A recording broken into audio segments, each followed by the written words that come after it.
July 21st, 2026. Nothing seems too off about this date. It's just raining as usual in the state of Pennsylvania. There's nothing usually different from a normal day. However, this day, 23 years ago, a bridge called the Eighth Wonder of the World would collapse after a F1 tornado hit the middle of the bridge, making 11 out of the total 20 towers collapse to the valley floor it was built from. And today, we'll be talking about the events that led up to the collapse of the bridge from 2002 to July 21st, 2003. 23 years ago from today. In 2002, the Kinzua Bridge had been closed to all traffic, pedestrian and rail usage after it was deemed that the structure was at risk to high winds.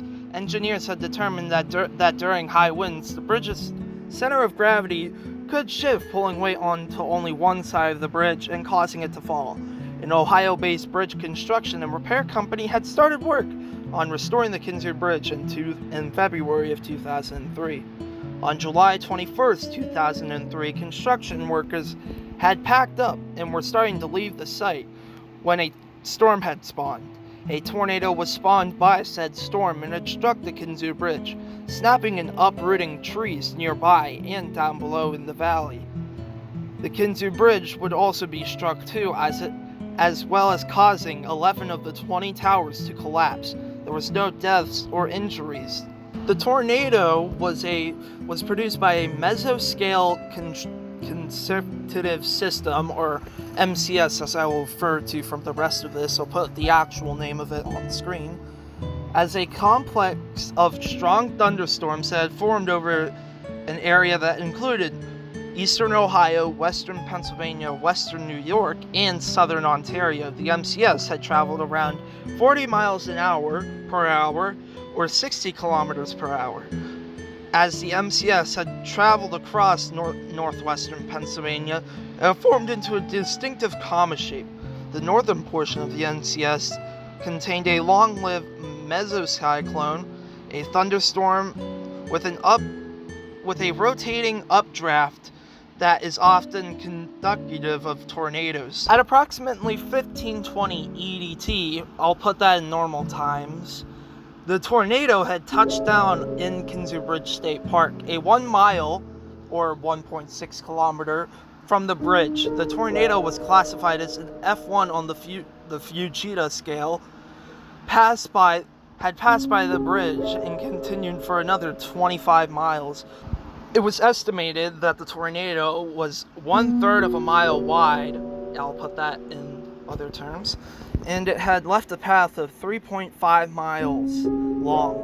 The same storm had also spawned an F3 tornado nearby in Potter County, which could have knocked down more of the bridge if it had hit the bridge. When the tornado touched down, the winds had increased to at least 94 miles per hour. And were coming from the east, perpendicular to the bridge, which ran north to south. An investigation determined that towers 10 and 11 had collapsed first in the eastwardly direction, while towers 12 through 14 had actually been picked up onto their foundation off of their foundations and moved slightly to the northeast, and it set back down intact and upright, held together by only the railroad tracks on the bridge. The next towers 4 through 9 collapsed to the east, twisting clockwise. The tornado started to move northward. As it moved northward, winds came in from south, causing towers 12, 13, and 14 to finally collapsing towards north, counterclockwise. But how could have this happened, and why? Well, it was most likely from the badly rusted iron bolts holding in the bases of the towers to the concrete anchor blocks embedded into the ground. An investigation had determined that the tornado had a wind speed of 94 miles an hour, which applied at least 90 short tons of force of lateral force against the bridge. The investigation also hypothesized that the whole structures oscillated for 4 or 5 times before fatigue started to cause the base bolts to fail. The towers fell intact into intact sections and suffered damage upon impact to the ground, with the century-old bridge only lasting 30 seconds to the tornado's wrath. The state of Pennsylvania had decided that they would not rebuild the bridge, which the cost would have estimated to $45 million, and instead it was proposed that the ruins would be used as a visitor attraction to show the forces of nature at work. The Kinzua Bridge State Park had attracted 215 million visitors annually before the bridge collapsed, which was chosen by the Pennsylvania Borough of Parks for its listed to be the 20 must-see state parks. The viaduct in its collapse was featured in the History Channel's Life of After People as an example of how corrosion and high winds would eventually lead to the collapse of any steel structure. The bridge was removed from the National Register of Historic Places on July 21st, 2004, a year after the bridge's collapse.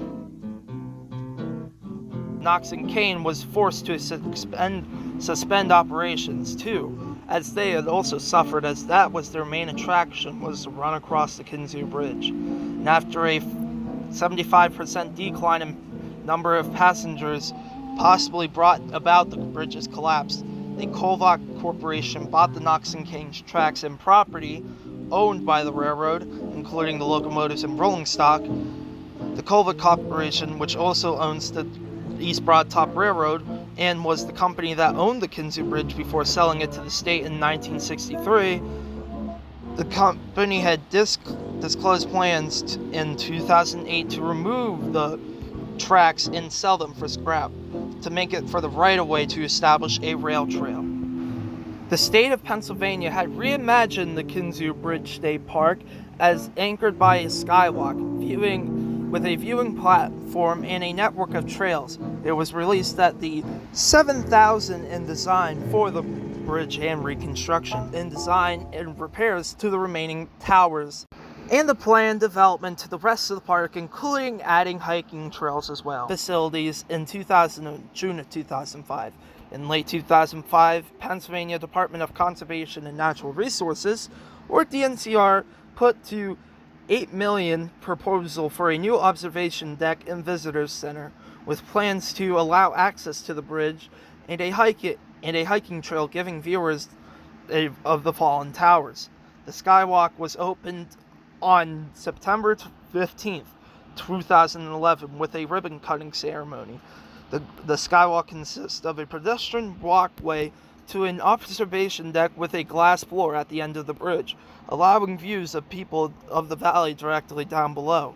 The walkway cost $4.3 million to construct, but in July of 2011, a local tourism expert estimated it would eventually bring in $11.5 million in tourism revenue each year. The Kinzua Bridge Skywalk now lives a new life. It's no longer as it once was back in 1882, but now lives a new life as a hiking trail spot and a skywalk. But people do still wonder, would you rather have a skywalk or walk across the tracks that soared across the sky? Now, this is Landon of the Thomas Band, and I thank you for watching. And oh, what's that? Among the valleys in northern Pennsylvania, 30 miles from the Kinzua Dam, in just 3 months they built a wonder. The wonder was that mighty railroad span, the Kinzua Bridge, something to behold, built about 100 years ago. The Kinzua Bridge, there for all to see, it's become a part of our history. Now if you go there someday to see this wonder,